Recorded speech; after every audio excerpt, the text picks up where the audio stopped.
So I've got an updated SLIMEFOOT and SQUEE CEDH deck.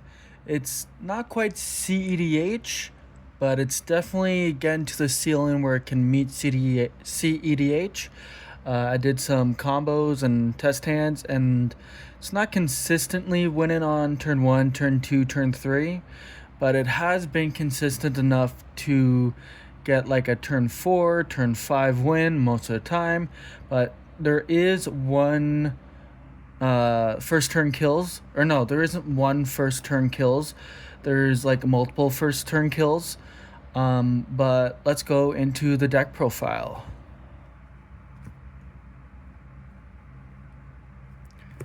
So a lot of the time this deck wants to get early mana as fast as possible, and then it utilizes all the goblins it can for mana. You want to sack stuff off, have ETB triggers. You have just stuff that can recur themselves. You want stuff that protects you, like the Hexen Squelcher is really good. I am working on getting more removal, trying to see how everything plays out. So then the Goblin Recruiter is actually almost like a 1-card combo if you have like 6 mana, because what you can do is Goblin Recruiter, put everything that you want on top to set your Muxus play up for next turn, or even if you have enough mana and have access to Muxus, this allows you to get full combo right away if you have the mana and the proper setup. And then even the Orcish Bowmaster is really good for like removal and kind of stopping your opponents kind of fully playing through their game plan and etc. So like I was saying, so I'm working on getting some more spot removal, more like protection spells. So some cards that are probably going to be taken out are like these creatures, even though that they can produce pretty quickly and allow me to get more mana. This here actually goes full combo with my commander and a altar, the one that's like just sacrifice, add any mana. Or no, it's not this one, it's the other one, sorry. But it's still really good because you can sacrifice stuff and make more. So even if you get to infinite mana somehow, you can just allow yourself to get extra goblins and then swarm that way. And then even Grumgully is really good because it goes well with their persist creature. And then if you have a way to sacrifice that persist creature and then just have some follow-up with it, it'll just get you a lot of mana.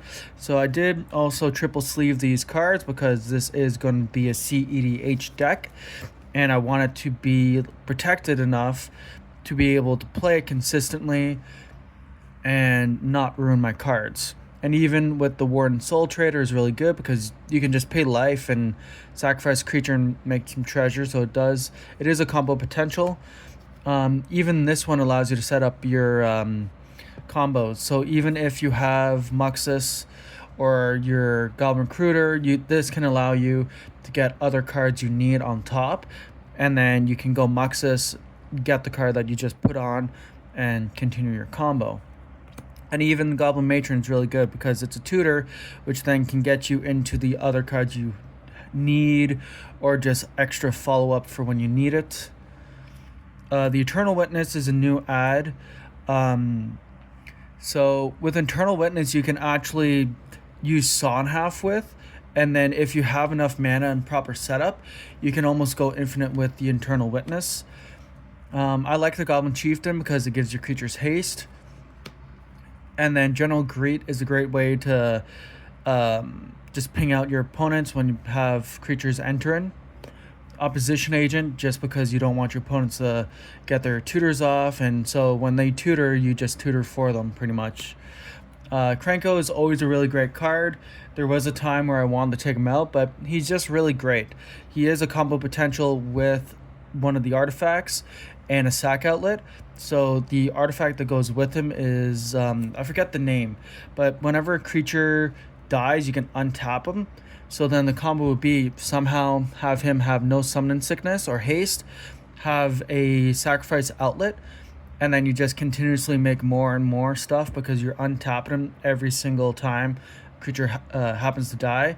And then when the creature dies, you untap him and you just continuously tap, tap, tap, and untap. Sling Gain Lieutenant is also really great because it allows you to make tokens. It's also a life drain effect when you're low, and also a win condition. Shelter's really good because we do get our life points really low in this deck, so this also helps us kind of stabilize a little if it comes up. So this was the card I was talking about, the Siege Gain Commander. So when it enters, you make 3 1/1 red goblin creature tokens. And so if you have Slimefoot and Squee out, your commander, and some other sack outlet, so like for say the Altar, I would like to say Altar of Dementia, or Altar, the Phyrexian Altar. The Phyrexian Altar is what it is. So it's sacrifice, add any 1 mana. So then with Slimefoot, you have that out, you have this Saprolan token out, and then with the Siege Gain Commander out, you have the 3 other.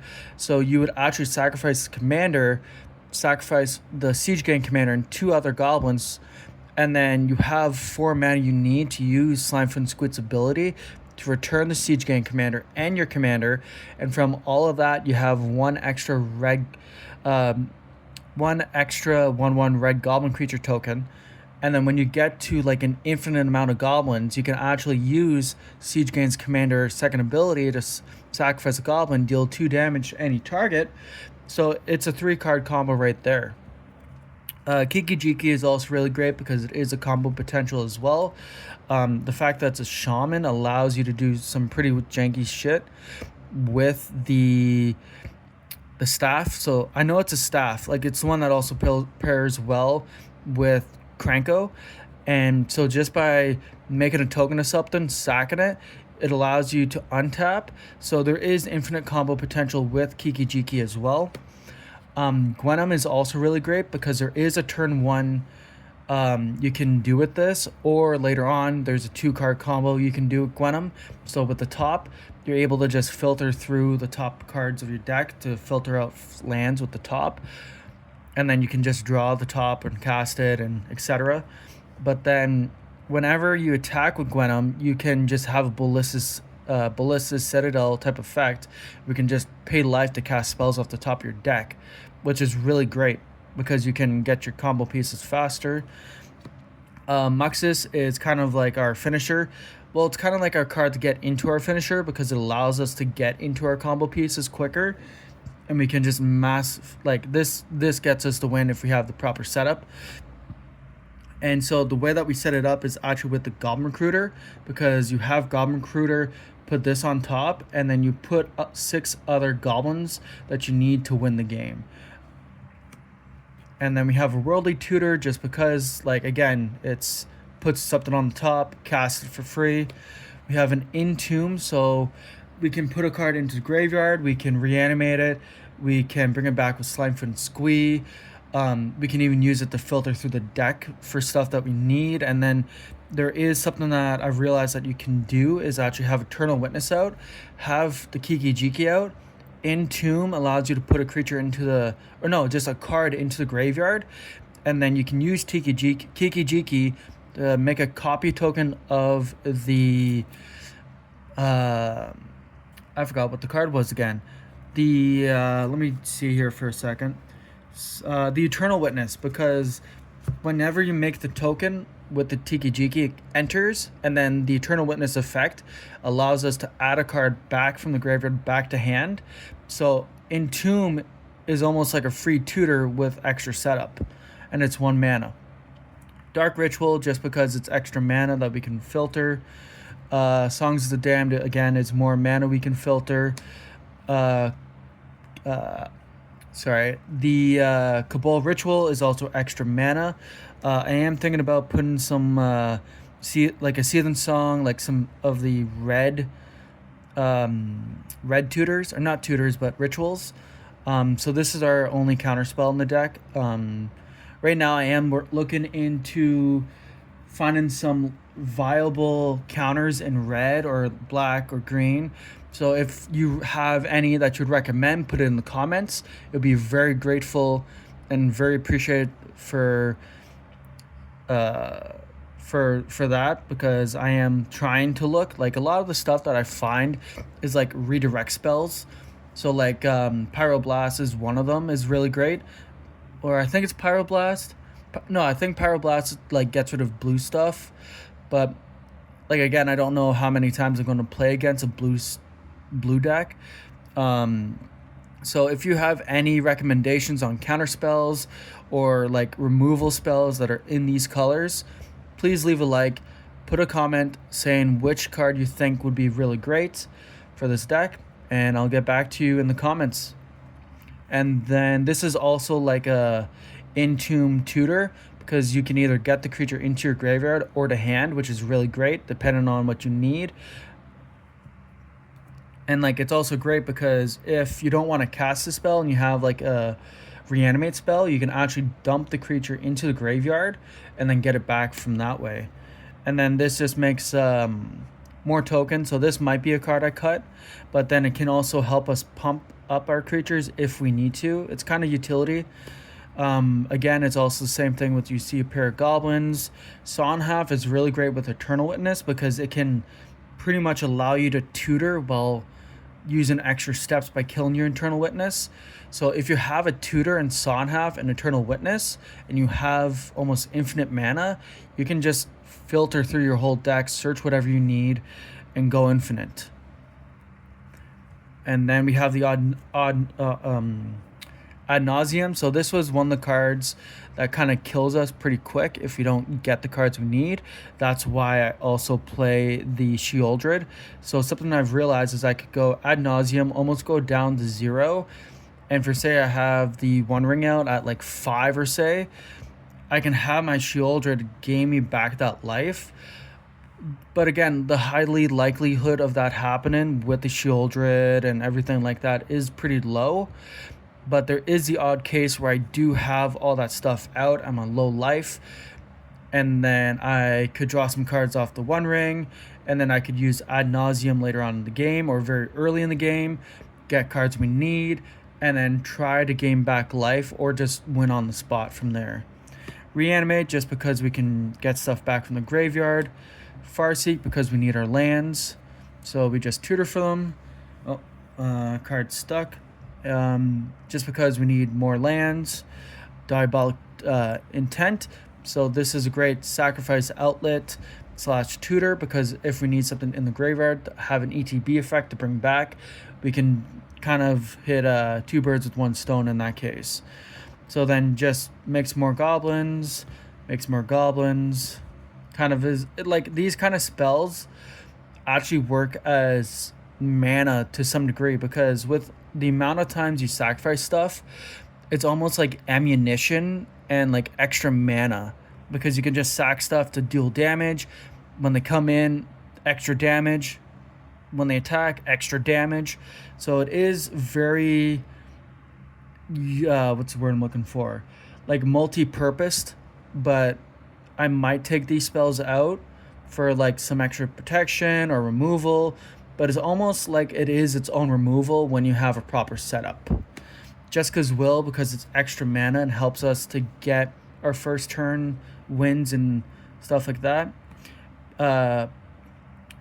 Buried Alive is also really great because we can just dump up to 3 creatures to the graveyard. There has been a time I've been playtesting with this card, and it's been very useful because we could dump the, what's it called? The tutor, like the Goblin Tutor that puts everything on top, the Goblin Recruiter. And then I put a Sheoldred in the graveyard with something else, and I returned the Sheoldred back with a reanimate spell, and then just started drawing some cards. And then later on, I think it was like turn 3 or turn 4, I got the Goblin Recruiter back. And then at that point, I had Ad Nauseam, so I just added everything to hand. There's combo potential. Like, it's very sequenced, if that makes sense. You have to like map out some of your plays. Sometimes you look at your hands and like, oh, okay, this could work. But then it's also kind of like you have to like plan up ahead. Grim Tutor is also really good because it's just a free tutor. Also, there are better tutors like the Vampiric Tutor. I just don't have it. I am looking to get one.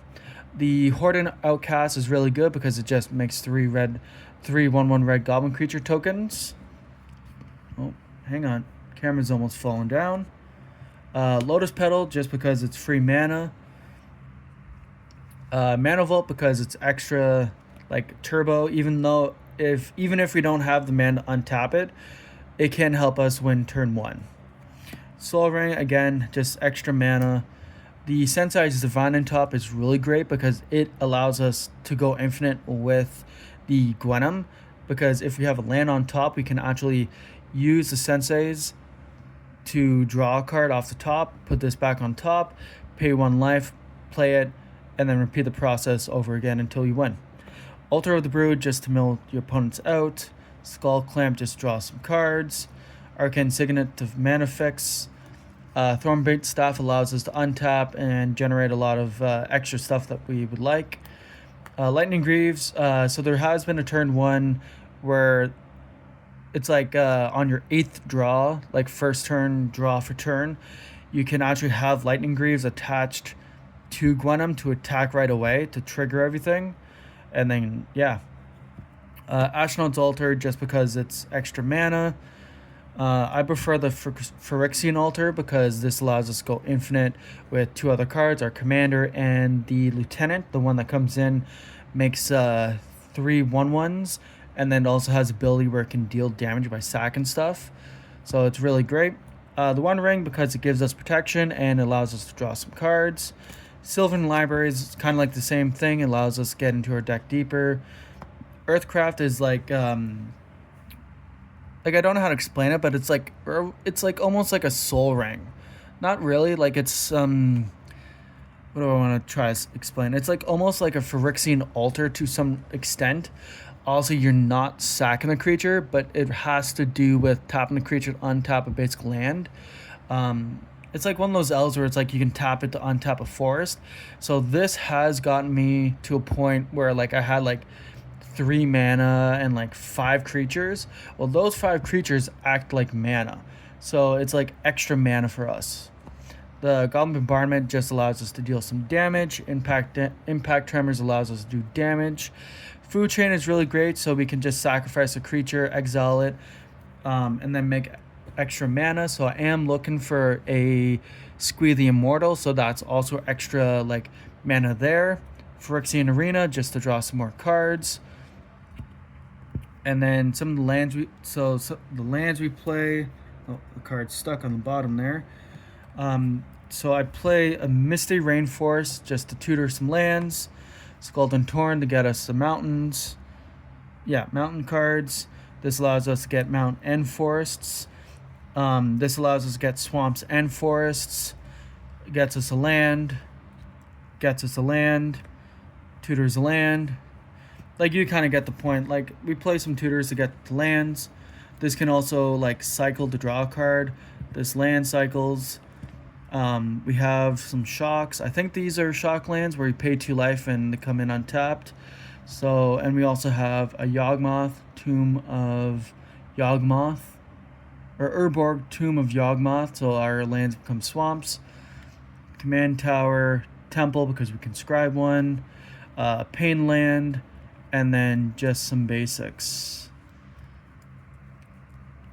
So we play 1, 2, 3, 4, 5, 6, 7 mountains, 1, 2, 3, 4, 5 forests, 1, 2, 3, 4, 5 swamps. Yeah, so there's going to be some extra cards going to be coming very soon for this deck. Like, again, if you have any recommendations on cards to add into this deck, it would be very appreciated, very grateful for that. I'm always looking to make this deck as competitive as possible. Like, it is one of the oldest decks I've had. I did play a Niv Mizzet deck before. It was fun, but everyone hated it. Like, just there was something about Niv Mizzet that I didn't like. So I took it apart. Years later, I decided to make a SLIMEFOOT SQUEE deck. So it was originally built to be like everyone's sacrifice because I sacrifice a creature and bring them back. But then it developed more into a Goblin Tribal deck, which it works very well, worked at the time. But then I realized it was kind of like getting to be more Goblin synergies and less consistency. and kind of just making more goblins and swinging, make more goblins. But now I've realized that SLIMEFOOT and SQUEE is perfect colors to be able to have the tutors, to have removal, counterspells, not so much. But it's a very like aggro, mid-ranged deck that can go infinite with goblins. So ultimately, my favorite type of creature is goblins, because this is one of the decks that, like, again, the very first deck that I've actually managed to keep, not take apart, and I hopefully want to take this to like a competitive tournament. Obviously, I haven't been to one per se, but I am looking to make this as competitive as possible, play it against other competitive decks, and like learn more to build this deck to be more consistent, get new ideas to build other decks. Like the amount of things that this deck can do is limitless to my degree, or to my I don't know how I'm explaining this, but like there's just so much you can do with this deck that it's nuts. Like SLIMEFOOT and SQUEE is like an enabler, it's a combo piece, it's a finisher, like it's a toolbox deck is what I mean. Like it has everything you need, and it will only get better. So if you guys like this video, please let me know what you think and what cards that would be really fun to put in and to make this deck even better and push harder for games. And then I'll get back to you in the comments saying like thank you, and because like everything that you do to help me, I am going to look to put back into the community. So I want to get hopefully to 500 subscribers. So, and then at that point, I'm going to be willing to do some giveaways. I am going to be doing like a Kickstarter on some like some merchandise that I've been thinking about selling. So right now, one of the things that I've been looking to sell is actually this dice bag, or not this specific dice bag, but let me just zoom out here for a second. Oh, hold on. So one of the things that I've been thinking about is actually possibly selling some dice bags. So that'll be one of the many things that I'll be doing a Kickstarter on, because like this is all my dice in here, and it used to be in a huge box. And if you guys are interested in it, it even comes with, oh, hold on, camera's going. And it even comes, oh, come on, let's see if I can open this properly. Like the way that it's going to be made, oh, hold on, how is this opening? Yeah, but anyway, there's like a liner in there and everything. So if you guys are interested, leave a comment, and yeah, it's going to be a Kickstarter that I'm going to be doing. If you're interested, just let me know. And I am still working out the details on everything, because it's going to be like a partnership for this.